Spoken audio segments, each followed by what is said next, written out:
April 13th, 2022. Black Sea, approximately 65 nautical miles south of Odesa. The guided missile cruiser Moskva, flagship of Russia's Black Sea Fleet, detected incoming threats. Within hours, the vessel that had dominated these waters since the conflict began would sink to the bottom of the sea. This is what we know happened. According to Ukrainian military sources, 2 Neptune anti-ship missiles were launched from coastal positions. Russian Ministry of Defense initially reported a fire and ammunition detonation aboard the vessel. By April 14th, both versions converged on one fact: the Moskva was gone. Satellite imagery from commercial providers confirmed debris field location. Open-source analysts georeferenced the last known position. Multiple naval tracking systems showed the cruiser's transponder going dark. The evidence tells us this was no ordinary loss. This was the first major warship sunk in combat since the Falklands War. Real warfare demands real analysis. Skyfall warfare documents what actually happened. The Moskva displaced 11,600 tons fully loaded. Commissioned in 1983, the Slava-class cruiser carried 16 P-1000 Vulcan anti-ship missiles, 64 S-300F long-range surface-to-air missiles, and close-in weapon systems designed specifically to intercept incoming threats. On paper, this vessel represented formidable naval air defense capability. Ukrainian officials stated the strike occurred during deteriorating weather conditions, possibly degrading radar effectiveness. What tactical factors allowed missiles to penetrate supposedly advanced defenses? Intelligence failure, equipment limitations, or tactical surprise? According to naval warfare analysts, several possibilities emerged from documented evidence. First, the Neptune missiles flew at extremely low altitude, potentially exploiting radar horizon limitations. Second, sea state conditions on April 13th may have created radar clutter, masking incoming signatures. Third, the cruiser's crew might have been conducting different operations, with air defense systems not in full combat readiness. Verified footage from nearby merchant vessels showed heavy seas that night. Weather data from regional meteorological services confirmed storm conditions. ISW reports noted these environmental factors in their tactical assessment. The timeline becomes critical here. Russian Ministry of Defense acknowledged the vessel on April 14th, stating crew had been evacuated due to fire and that the ship was being towed. Hours later, they reported the Moskva had sunk while under tow due to hull damage and rough seas. Ukrainian sources maintained their Neptune missile strike claim throughout. NATO officials, speaking on background, assessed the Ukrainian version as consistent with available evidence. The Institute for the Study of War analyzed both claims, noting that ammunition fires severe enough to force evacuation would likely result from external trigger events. Satellite imagery providers tracked the location. Commercial shipping data showed rescue vessels in the area. Multiple sources reported Russian naval assets conducting search and recovery operations. The fog of war obscures exact casualty figures. Russian sources initially claimed full crew evacuation. Later reports from Russian military families suggested losses occurred. Ukrainian estimates varied. Without official confirmation from credible sources, exact numbers remain disputed. What we can confirm: rescue operations were documented, survivors were photographed at Sevastopol, and memorial services were later held in Russia. The strategic implications extended far beyond one vessel. The Moskva had served as command and control platform for Black Sea Fleet operations. Its S-300F systems provided area air defense for Russian naval formations. Its loss immediately altered the naval balance. Following the sinking, documented changes in Russian naval behavior emerged. Fleet units withdrew to safer distances from Ukrainian coastal positions. Major surface combatants ceased close approaches to Odesa and other Ukrainian-held ports. Amphibious assault operations, already stalled, became strategically impossible without the air defense umbrella the Moskva had provided. Have you seen the satellite images from this incident? Check the sources linked in description. From a tactical standpoint, the Neptune missile system had been largely untested in combat.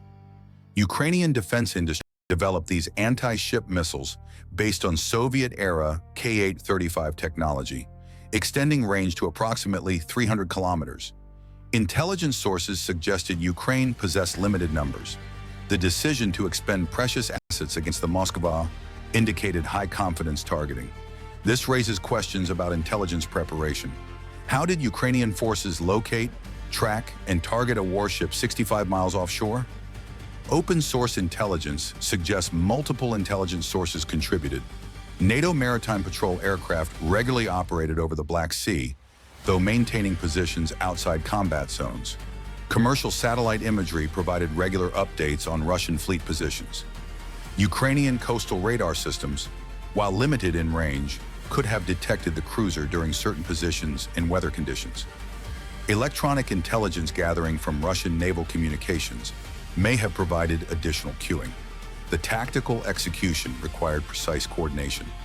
Neptune missiles must be launched with accurate target location data. Flight time from coast to target would span several minutes.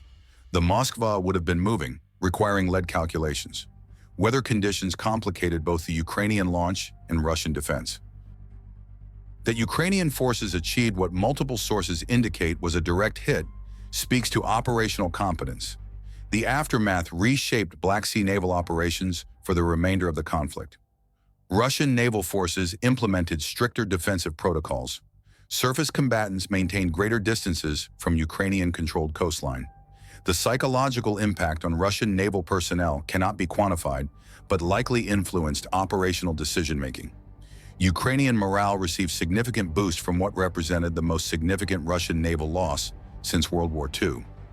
Which weapon system proves most effective in modern naval warfare? Long-range anti-ship missiles, air-launched weapons, or submarine-launched torpedoes? The Moskva incident provides data points. Anti-ship missiles fired from coastal positions successfully engaged a major warship equipped with advanced air defense systems. This contradicts some naval warfare assumptions that modern cruisers operating in open water maintain tactical advantage over land-based systems. The evidence suggests that proper intelligence, favorable conditions, and operational surprise can overcome technological disparities. Does this pattern indicate a shift in naval warfare doctrine? Historical precedent shows that each naval conflict teaches new lessons. The Falklands War demonstrated the vulnerability of surface ships to air-launched missiles. The Moskva sinking reinforces that coastal defense anti-ship missiles pose credible threats to major combatants. Future naval operations near hostile shores will likely account for this demonstrated capability. Comment your analysis. The economic dimension deserves mention. The Moskva represented significant investment, both in original construction costs and decades of upgrades. Slava-class cruisers underwent multiple modernization programs. Placing such capability requires years of construction and billions in funding. Russia's shipbuilding capacity, already constrained, cannot quickly replace losses of this magnitude. The Black Sea Fleet's composition changed permanently. Following the Moskva's loss, documented Russian naval activity shifted towards smaller, more dispersed units. Submarine operations continued, but surface action groups reduced their exposure. Caliber cruise missile strikes against Ukrainian targets continued from longer ranges, with launch platforms maintaining safer distances from coastal threats. Ukrainian sources released limited information about the specific Neptune battery involved. Operational security concerns meant exact locations, unit designations, and technical details remain classified. What we know comes from official statements acknowledging the strike and technical specifications of the Neptune system itself. Russian sources gradually shifted their narrative. Initial reports of fire gave way to acknowledgement of combat loss, though official statements remain vague on specific cause. State media coverage evolved from minimizing the incident to framing it within broader conflict narrative. The truth, as often occurs in warfare, likely contains elements of both versions. External damage from missile strikes could absolutely cause catastrophic fires and ammunition explosions. The distinction between dying from missile impact versus dying from subsequent fire becomes academic for those aboard. For tactical analysts, understanding the actual sequence of events matters for future operational planning. If you follow verified military analysis, type verified. The Moskva incident entered the historical record alongside other significant warship losses. The sinking demonstrated that modern anti-ship missiles, when employed with proper intelligence and favorable conditions, can successfully engage major surface combatants. It showed that technological sophistication alone does not guarantee survival in combat environments. It proved that coastal nations with limited naval forces can still contest sea control through asymmetric means. Naval strategists worldwide studied this engagement. The implications for surface warfare, air defense effectiveness, and coastal defense strategies resonated beyond the Black Sea. Nations operating similar cruisers reassessed vulnerabilities. Countries developing anti-ship missiles gained confidence in their capabilities. The balance between offensive missiles and defensive systems received renewed analytical attention. What tactical adaptation should we watch for next? Share your thoughts. Wreckage of the Moskva rests at depths reported to exceed 1,000 meters. The exact location remains protected information, though general coordinates place it in deep waters south of Odesa. Salvage operations face significant technical challenges at those depths. Russian authorities showed no public indication of recovery attempts. The vessel sits as both a war grave and a monument to the changing nature of naval warfare. The strategic lessons extend forward. Modern conflicts demonstrate that no platform enjoys invulnerability. Advanced defensive systems provide layers of protection, but cannot guarantee absolute security. Intelligence preparation, environmental exploitation, and tactical surprise remain fundamental warfare principles. The side that effectively combines these elements achieves results disproportionate to raw technological capability. This analysis is based on available open-source information and official statements as of April 2022. Some details remain disputed between Russian and Ukrainian versions. Exact casualty figures, precise damage mechanisms, and certain tactical details may never be fully confirmed. Skyfall warfare aims to provide fact-based analysis while acknowledging the fog of war. The documented strategic impact remains clear. Russia's Black Sea Fleet lost its flagship, its primary air defense platform, and significant offensive capability. Ukrainian forces demonstrated effective anti-ship missile capability. Naval operations throughout the Black Sea changed permanently. The psychological and morale effects rippled through both militaries. What does verified evidence tell us about effectiveness? Anti-ship missiles from coastal positions successfully engaged and sank a major warship. How have tactics evolved based on documented incidents? Russian naval forces maintain greater standoff distances and employ more dispersed formations.